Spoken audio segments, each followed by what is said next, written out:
Welcome, viewers and listeners, to another edition of CHP Talks. I'm here with a repeat guest, Dr. Chris Milburn from Nova Scotia and now Moncton, New Brunswick, where he and his wife Julie, both doctors, are making a transition of the place where they call home. But he continues right now and is coming to us from Canso, Nova Scotia, where he conducts work and where I've actually visited him in the past. We stood on the farthest east point of the mainland of Canada a couple of years ago. Anyway, I'm going to give you a little better introduction, Chris, but thanks for joining us today. Thanks. I was just thinking maybe you should call me a recidivist guest rather than a Yeah. Well, we encourage recidivism when it comes to visiting our program. Good guests that people find interesting. Dr. Chris Milburn is a Nova Scotia-based family ER physician who has run afoul of the medical and political orthodoxy in the last number of years for speaking out on hot-button issues. Chris was removed a few years ago from the Dalhousie Medical School Admissions Committee for suggesting that it was insulting and potentially dangerous to lower admission standards for minorities. And that's one of the things we'll be talking about today. In 2019, he wrote a viral op-ed for the Chronicle Herald describing the difficulties in dealing with violent criminals in the ER setting and lamenting the loss of personal responsibility in society, something that's a concern we share with you deeply, Dr. Milburn. He faced a college complaint from a group of left-wing activists as a result and was represented by the Justice Center for Constitutional Freedoms, a wonderful organization. Now, Chris once again ran afoul of the medical overlords in June of 2021 when he spoke about COVID policy on a radio panel and criticized forced vaccination, school closures, and in general, the unreasonable power that had been given to the chief medical officer of health. So Chris and his wife, Julie Curwin, also a physician, continue to be outspoken on their blog, which is Pairodocs.substack.com. We'll put that in the show notes. That's Pairodocs.substack.com, because they are a pair of docs. And they also started the freespeechinmedicine.com initiative and have conducted a couple of free speech in medicine conferences in Cape Breton. So again, Chris, thanks for joining us today. And it's been a while since we spoke. So what kind of a world have you been living in since the height of the COVID craziness has kind of subsided, but maybe we're still feeling the effects of some of the decisions that were made. Certainly there are people still facing trials for and been deprived of their rights. Some doctors have been deprived of their medical licenses, and a lot of that is still going on in the aftermath. So what's your view of what's going on today in the medical profession and especially in the aftermath of COVID? I wish I could say we were somehow bouncing back or heading in a positive direction, but I do feel to some degree it's the opposite. I feel a general dejectedness with the healthcare colleagues that I work with. There are the true believers, the woke, and there's a lot of woke people in medicine, especially in medicine, not so much in nursing and our allied health professions, but medical doctors tend to be very woke, just at baseline. And to some degree, what's happened is the profession has become less and less friendly to people who are not woke. And so I've seen good doctors take early retirement, move to the USA, to some degree move to Alberta. So, good for you, Alberta. You're doing some good things. But more or less, I see them leaving the profession or leaving the Maritimes and just kind of throwing their hands up. whereas the people who think that this system is somehow normal and reasonable stay in it, and they find a place that they feel they can then function, whatever that means, in it. So in general, I've seen care get a lot worse for patients, and there's been this sort of ratcheting down of what's acceptable. Like the minimum standard of care has gone down in my experience. Since I started 25 years ago now, I've seen this sort of minimum standard of care being ratcheted down. And I always thought patients won't put up with this any longer. If things get worse, the Canadians will jump up and down. But we just, unfortunately, Canadians seem to believe this mantra that, well, our healthcare isn't perfect, but at least it's free. And they somehow think it's free, not realizing it's incredibly expensive, probably the second most expensive system in the world, other than the US, which has its own unique set of problems. But we have a very expensive and bloated managerial system that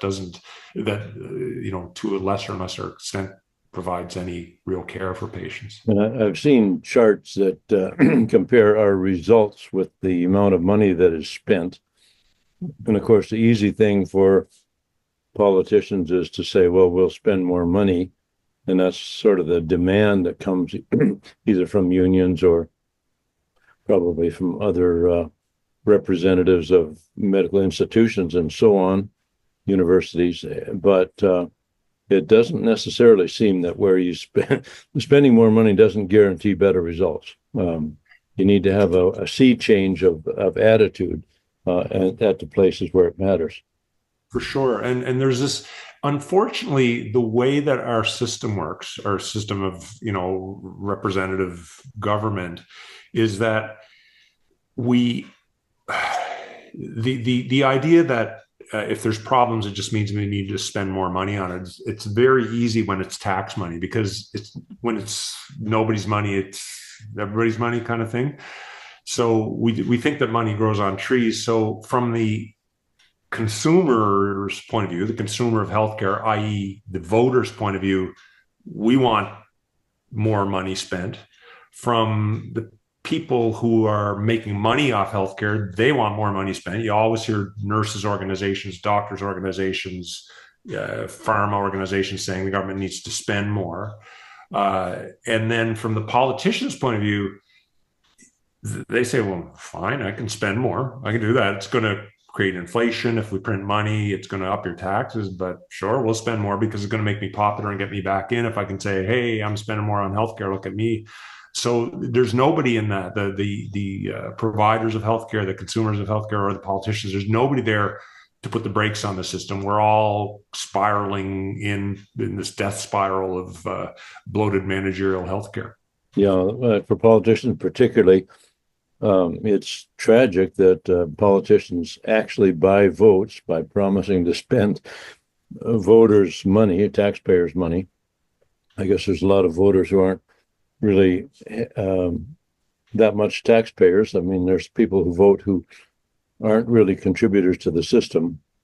But between those who are got a handout to the system, you need to help me out, and those who work for the system, and their paycheck comes directly from the government, which it means from taxpayers. Well, Rod, that's a great point. And one of the things, Bruce Pardy wrote a wonderful article fairly recently, and it was done as a video. I think it's called The Bureaucratic Singularity. And what it talks about is we reach a threshold at some point, and I think we've reached it in Canada. I think now just over 50% of Canadians are net tax consumers. I.e., there's less than half of us who actually pay more tax than we take back in benefits from the government.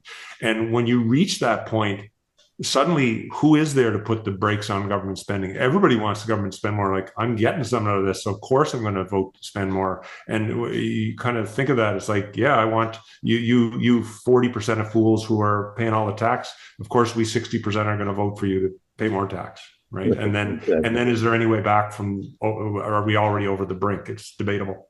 You add in there the media that, especially now, you have people, well, groups like CBC, but even other, CTV and national press organizations that get money directly from the government, well, they're naturally going to push in the direction of supporting a government initiative that hands out dough.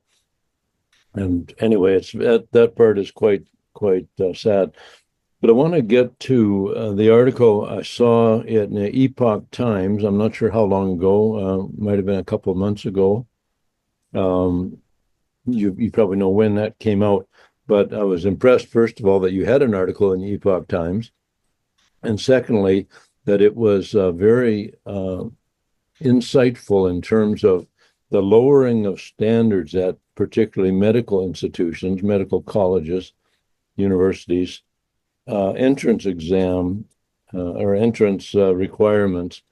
In other words, people who have fewer qualifications, a lower level of competency and understanding or ability to acquire knowledge and experience are actually I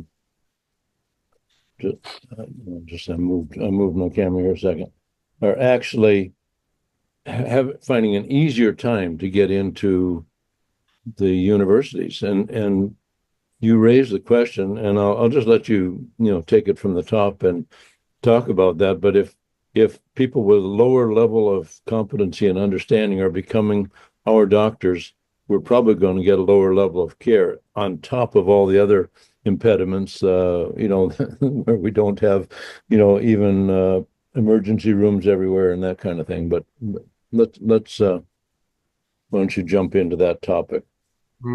Well, yeah, well, I guess I'll start with there are lots of legitimate criticisms of the medical profession. I'd be the first one to make many of them. But one of the things that I have to say, going back to my day, I started med school in '93. One of the things you couldn't say was that med students were dumb. I look at the people who were in my class, and they were a very, very, very bright bunch of people. We were young, so maybe you wouldn't call us all wise, but we're a very, very smart bunch, very motivated bunch, a bunch of people that excel. They weren't just like at the top of their class, but they were at the top of the class. And by the way, I'm on the national volleyball team as well, or I'm the captain of the swim team as well. And I was a very good student and I was a good athlete and all that. But I got there, and you suddenly just realize, oh, I'm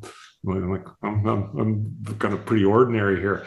And the material came at you fast and furious. So it was at a very high rate, and at times complex. And so you had to be pretty smart to grasp it. One of the things about Canadian medical schools is that we don't do much sifting out after people get into med school, as compared to, say, the British system. You can get into med school out of high school. But then whether you get out of med school and get a spot in further training is very iffy. You have to be near the top of or not near the top, but you have to be in the top, say, half of your med school class to go on. So there's lots of people with an undergrad medicine degree who might end up being a lawyer, an engineer, something else, but they have a basic degree in medicine. In Canada, that doesn't really happen. We do a degree, a university degree first, and they select very, very, very stringently from the applicants. So a place like Dalhousie with about 100 spots in med school might get 1,500 applications, and these are not dumb people applying, or at least they weren't. These are very, very good applications, but out of them, you could just take 2/3 of them and toss them, because it's like, yeah, sorry, you're not at the top of your class, you're not on the national volleyball team, sorry, you're not making it. So it was just these excellent people who got in. So by the nature of the people who got in, most of them got out, but that was appropriate because people were highly motivated, very smart to get in. But then what happened was there was this idea that we needed to select not so much based on IQ and ability to learn information, but more of these, quote unquote, softer skills. We need to select based more on empathy, et cetera, et cetera, et cetera. But the problem with that to me was, I've said this before, I had this wonderful cleaning lady in Hamilton, Noretta, and she was just a lovely lady. And she was one of the most empathetic people I've ever met. But she was also illiterate. And if you select for med school based on empathy, you could get Noretta. But she's not going to be able to learn which diabetic medications mix okay and which are going to kill you if you mix them. And so empathy is great, but to a large degree, number one, you can't teach it. So trying to put that in as part of your curriculum or part of your criteria, it's a bit odd. But number two, it's not the primary thing. You know what I mean? We really need doctors who are smart enough to learn the material, because medicine is very complicated. But because we went to these softer criteria and now to racial criteria, right? But that was the even bigger move, which I found frightening. It was bad enough when they softened up the hard entrance criteria to let in sort of nice doctors, because we were already seeing some doctors who were woefully academically inadequate. But now it's basically, if you're the right color, if you have the right skin tones, then you have a really easy ride into med school, even with low marks in some kind of cockamamie degree. Whereas if you, God forbid, you're a white or Asian person, you better be the top of your class at MIT, or you don't have a chance of getting in here. I've seen a couple of cases. I'm sure that you've had way more experience than I have with the medical community, the doctors community, interacted with many of them. But I wonder, and I see this as true also with teachers. A person can even pass all the requirements, can meet all the requirements academically to become a doctor, and then not have the character that, I mean, they might have gone into it because a doctor can make a lot of money, for instance, or you move in the right circles in society. But to me, it's also important, and I'm not taking it all away from what you're saying about the academics. I think absolutely required. But a person, if it goes by skin color, you may have, if that's the basic requirement, you may not have the academics, or you may not even have the bedside manner and the real interest in people. So I wonder how you can sort that out. I'm sure you've seen doctors who have the academics but don't have the bedside manner, or even maybe the interest in helping someone get better. Absolutely. And, I'm sure, sadly, anyone who spent time dealing with the Canadian medical system has met some stinkers. And I think there's no way to have a perfect entrance set of entrance criteria that's going to ensure that everybody who gets selected is academically gifted and also a really good, wholesome human being who's going to be in it for the right reasons.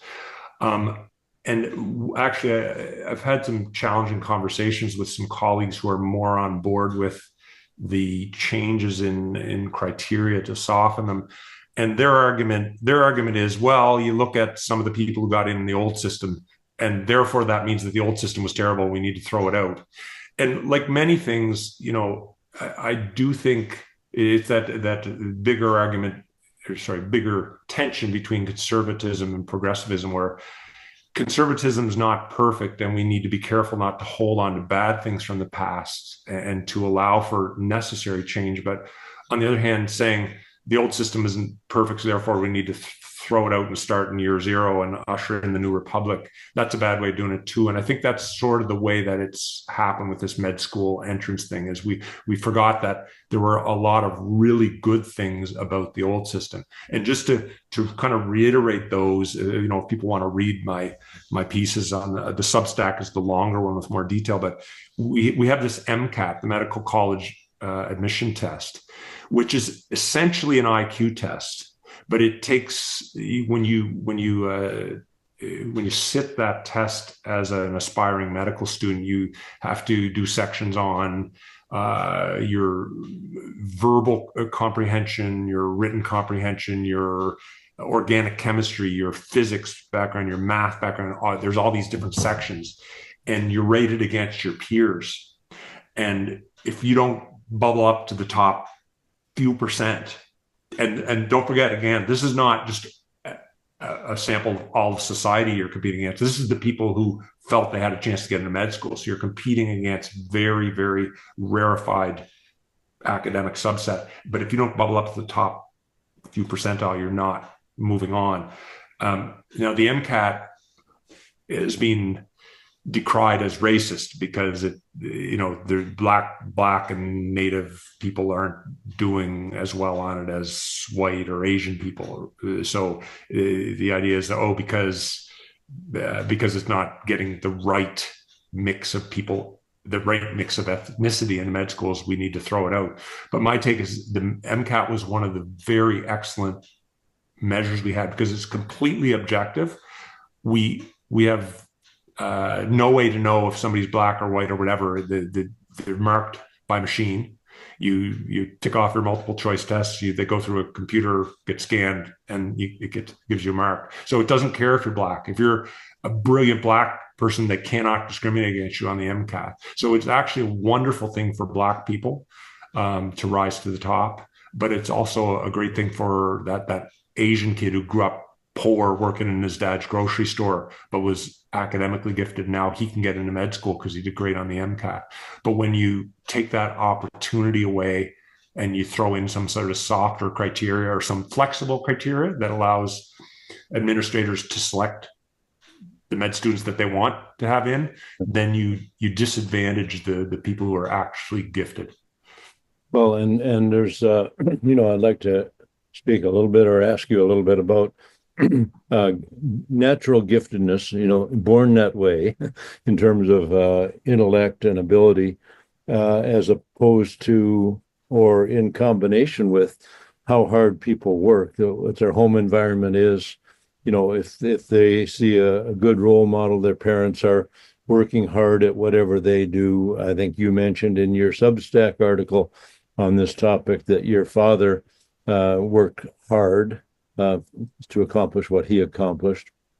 And so there definitely are different levels of ability. Just people are born with different, and sometimes, people can talk about emotional intelligence, which is a kind of a category as opposed to academic, intelligence or competence.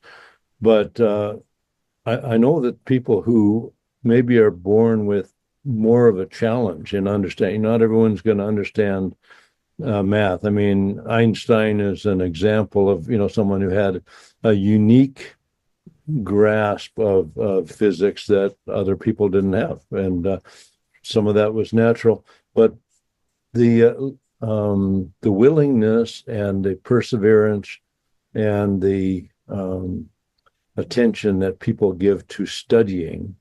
I know I taught, this is a very low level compared to what you've gone through, but I taught lumber grading. I became a lumber grader. I had to pass tests to achieve that. I had to go back and kept improving my score. Finally, I became a lumber grading instructor. And I had all levels of people in my classes. Some were already good at mathematics, and others had not done well on mathematics in their high school, and we had to work more closely with them. But in general, those who worked hard were able to pass the course. Those who kind of assumed that they just breezed through it did not do so well. So what kind of a impact does that have? And in fact, what kind of value does that bring to a doctor who has to maybe work harder to achieve the same results? Well, it's really interesting. There's so many thoughts going through my head as you're talking about that. So I grew up. I'm the son of two teachers. My mom and dad were both teachers. Dad was the son of a coal miner in Glace Bay, and he grew up in a little bedroom that was quite a bit smaller than my walk-in closet is now. You know what I mean? Dad grew up without much. And so my dad really, really believed in opportunity. but it was interesting. My dad, I think he grew up very much a man of the left. People can read about it, but communism ran strong in Glace Bay in the 1940s and 50s. The communist movement was very strong there in the coal mines. And there's this idea of the blank slate. People are born equal, and it's only unfair things in life that makes us different. So my kid could have been Einstein if only he had the right opportunities and the right teaching and all that. And I think my dad grew up with that. But after he said just a few years teaching, he realized. So my dad was a good hockey player, and he used to coach squirt hockey. And I actually used to help him coach squirt hockey when I was a teenager. And Dad remarked that you get these kids out for the first time on skates, and within a few weeks, you could say that kid is going to be really good over there, and this kid is he might be okay, but he just doesn't have the feel. And we're okay with that because we see it. The Sidney Crosbys of the athletic world, they show themselves very early, and we understand that there's these innate abilities that people have. They're genetic to some degree. You can develop them to an extent, but you're born with kind of probably a limit. It's interesting. IQ, Dad said it's the same thing with kids. He said, you can definitely, kids can perform under their potential, but there are some kids you teach them for a year and you realize, oh my God, this kid has incredible potential. They're incredibly smart. They're the Sidney Crosby of the academic world. And there's other kids who aren't going to get there. And Dad says, we're a lot more hesitant as a society to say that. It somehow seems like you're smacking somebody down more when you say you're not going to achieve that academically. If people want to read a great reference, I read the book after my dad died. I would have loved to read it before he died, but it's called Human Diversity by Charles Murray, the controversial Charles Murray, if people know him. But it's a great book. It's very technical, but it gets into the genetic inheritance of IQ, and it's very inherited. So all of that to say, Rod, that I do think it's important to remember that IQ isn't everything, right? Character and morals and all these things are extremely important. But I think, again, what's happened with the woke left and their takeover of med school admissions is that they're saying all of this concern with MCATs and IQ testing and academic ability, that's all just bunk. It doesn't mean anything, and we just need to get rid of it. It's like, no, you do not want a doctor who doesn't understand the basics of kidney function, because they're going to kill you. They're going to give you the wrong medication. They're going to kill you. They need to have this basic IQ. I call it the sort of the horsepower of like a car that runs you. You know what I mean? You need a certain amount of horsepower. You can drive that car off a cliff with lots of horsepower, but you need a certain amount of horsepower to get through that med school process and through that learning process and become a safe doctor. If you don't have the horsepower, you don't have it. So we need a minimum standard. It doesn't need to be stratospheric, but it needs to be pretty high. Yeah. So after you agreed to come on today, I was thinking about this whole concept of lowering standards. And of course, in our society, we've been lowering all kinds of standards, not just in academics, not just in medicine. And of course, those are medicine is where we really feel the crunch, I think. But we've been lowering standards for finance. What it takes to buy a house or to go into debt. In other words, you're allowed to get into debt with very little investment on your own part, and you're allowed to fail. But there seems to be somebody who always wants to pick you up and put a pillow under you so you don't get hurt when you make a bad economic decision. Integrity in politicians, what we've seen with particularly Justin Trudeau, he's an easy target to focus on, but he's not the only one. Politicians who are willing to say one thing and do something else, or willing to put out a standard, come out against the truckers as he did, and yet to go bow down with BLM, Black Lives Matter, and kind of apply different standards that we talk about the rule of law, and that should be the same law, the same principles apply to everybody. We have lowered our standards on truthfulness in the courts. So it seems like the courts are no longer primarily interested in getting to the bottom of things, finding out what the truth of a situation is. They have very smart lawyers who make a living, make a good living, getting guilty people off, or if they're prosecuting for the corrupt government, putting innocent people behind bars or so on. We've lowered the standards on drugs. We've lowered the standards on morality and marriage. What we expect of people when two join together in marriage. So I think this the lowering of standards in the medical schools is maybe just a symptom, but it's one of the symptoms that may have the most far-reaching impact on our quality of life in Canada, what we can expect of when we have a need for a medical intervention. Yeah, absolutely. Such great points. Yeah, you mentioned like the rule of law. There's that concept of rule of law versus rule by law, right? Like rule by law, the government can use the law to go after you and however they want, like they did with COVID. They made up laws on the spot and made certain protests illegal and certain ones were legal and whatnot. That's rule by law. And whereas rule of law is we have a set of laws and we apply them equally to everyone, no matter what the situation is, to our best of our ability. And this gets into this. I think it's very related to this, instrumental morality, the Sam Harris view of the world, that we can, we're smart enough and wise enough.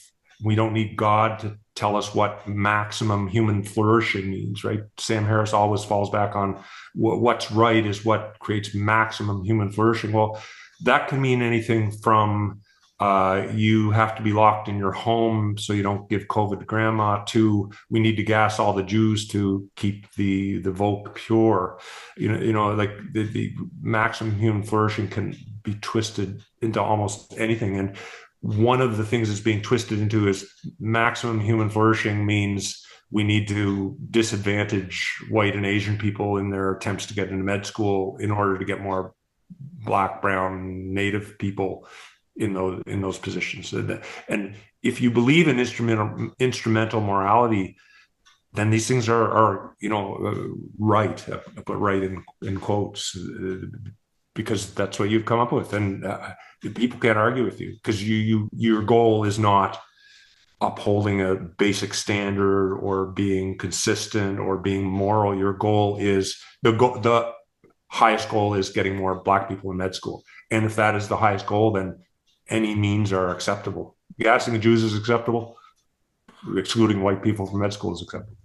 Yeah, and it's of course, in talking about this, it's easy for people to maybe tune in on this conversation and think that there's a presupposition that a Black person or a Native person could not achieve the same level as a white person. I think, well, I know we're not saying that. We're saying that there are conditions in people's lives, including, like we're familiar with the reserve system or the ghettos in some of the big U.S. cities, where conditions do affect, in a way, affect the level of achievable results. But we also believe that people can persevere. So I'm not saying it's as easy for a Native person in Canada or a Black person in the U.S. Inner cities to achieve the same result. But it's not because of them being Black or Native. It's because of circumstances. It could be how they're raised, what their home life is like. In the U.S., I think there's a lot of talk about fatherlessness and how that is affecting, the likelihood of a Black person ending up in jail. He's not being jailed because he's Black. He's being jailed because he has developed habits that have come through the life, that he's been exposed to in the home. So we certainly want to see every individual have the same opportunity, but there are different, like entrance exams are not the only challenge. There are other challenges even prior to facing medical entrance exams that people have to overcome, and hopefully in time those disparities between what people can achieve, on their natural gifting and their own hard work. That anyway, I'm trying, I'm trying to say that we should have a society in which someone who is born with the same giftedness, whatever race they may be, and puts in the same effort as someone else, has the same opportunity to achieve. Absolutely. So, and to sum it up, you're basically coming back to equal opportunity, not equal outcome, right? Yeah. One of the things that's been interesting to me to watch this situation develop. As you mentioned in the introduction, this issue has been around for a while. I actually got fired from our med school admissions committee at Dal for speaking out against racial preferences. And my contention at the time was I have no problem with saying I don't personally see it as a goal. I think it's up to those communities themselves. That if the Black community thinks there should be more Black doctors, they should help their kids meet the standard, right? But if we, as a med school, agree that that's one of our goals, fair enough. But I think the right way to do it is not to lower the standard, but rather to reach out to those communities and say, hey, here's our standard. How can we help your kids make that standard? Because to do it the opposite way, to lower that standard, it's the soft bigotry of low expectations, right? It's basically saying, you poor Black people, Native people, we know you can't meet the same standards as white and Asian people, so therefore we'll just have to lower them for you. Rather than saying, hey, why is it that Native kids drop out of high school at 4 times the rate, 5 times the rate of white students, and 10 times the rate or more, I think, of Asian students, right? One of the things that really struck me in looking through the stats on this is oftentimes this is framed as a whites are being advantaged issue. But when you look, actually the gap between the advantage, quote unquote, advantage that Asians have in med school application as compared to whites is as wide as the gap between whites and Blacks. So, i.e., if there's anybody getting a quote unquote preference, it's Asian people, right? Which means that white people are not very good at being white supremacists if we're letting in a bunch of Asian people. But of course, that's all ridiculous. What's actually happening is that if you look at Asian communities, there's a very high value put on hard work, finishing high school, working hard in university, getting advanced degrees, and there's a very high value put on going to medical school. So they work really hard towards it, and they get there over and over, much more than white people. And it's interesting to me, nobody ever complains, for instance, that there's not enough Jewish NBA players, right? There's not. You look at the number of Jews in the NBA, and it's really low. And nobody says, oh my God, it must be some kind of a racial discrimination thing. But it's not. It's just that Jewish people don't put a very high value on basketball, and they spend their time doing other things that they excel at. Whereas you look at Black Americans, they excel in things like football, basketball. The music scene is dominated by Black Americans. They just do so well at it because there's very high cultural value on that. And Thomas Sowell and other people have talked about this, that each culture has its own things that it pushes towards. And so if we feel that there should be more Black people in med school, maybe fair enough, maybe we can have that argument, but there are healthy ways to do it and there are unhealthy ways. And the healthy positive ways are, hey, how can we get your kids interested? How can we help them to meet the standards that they need to meet to get there? Excellent. So, Chris, before we close, maybe you can say a little bit. I don't know how much you have made plans, you and Julie, towards a conference this fall, but maybe you can tell our viewers and listeners.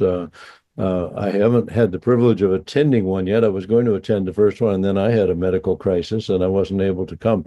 but you've had two of these conferences, Free Speech in Medicine, and maybe tell folks what you're thinking about for this coming fall. Sure, and maybe I'll just sort of mention that our keynote speaker our first year was Jay Bhattacharya, which is with the best cosmic justice in the world. He's actually going to have Anthony Fauci's job under the Trump administration. I think there's some Yes. there's some beauty in that. Yeah. It was the most wonderful thing I've heard in years. Yeah. Anyway, we have had two very successful conferences. Jay was our first keynote. Gad Saad was our second keynote speaker. We didn't have a conference in 2024 this year because, as you mentioned, we've been very unsettled. We recently moved to Moncton. We just couldn't move and organize a conference at the same time, but we hope to revamp the conference and bring it back this fall again. So hopefully people can stay tuned to that. There will be news about it on our Pairodocs or at freespeechandmedicine.com. So if people can stay tuned, you can feel free to give out my personal email to Rod. The people who listen to this podcast are good folks, and I'm happy to have them contact me directly if okay, well, I will include your email address, also the two website links, Pairodocs.substack.com and freespeechandmedicine.com. We'll have all those in the show notes. And Dr. Chris Milburn, we appreciate so much you taking the time to speak with us today about the lowering of standards, and we hope that we will see in 2025 a return to biblical standards of morality, justice, truth, loyalty, and academic standards that would give us greater confidence in the kind of people that are representing the medical community. Yeah, I really think we need to reconnect to those basic fundamental morality and principles that give us confidence in not only our medical system, but our society as a whole. And I appreciate all that you do to make that happen. Thank you.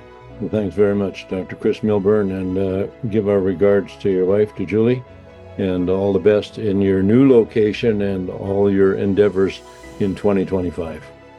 Thanks so much, Rod. Bye-bye.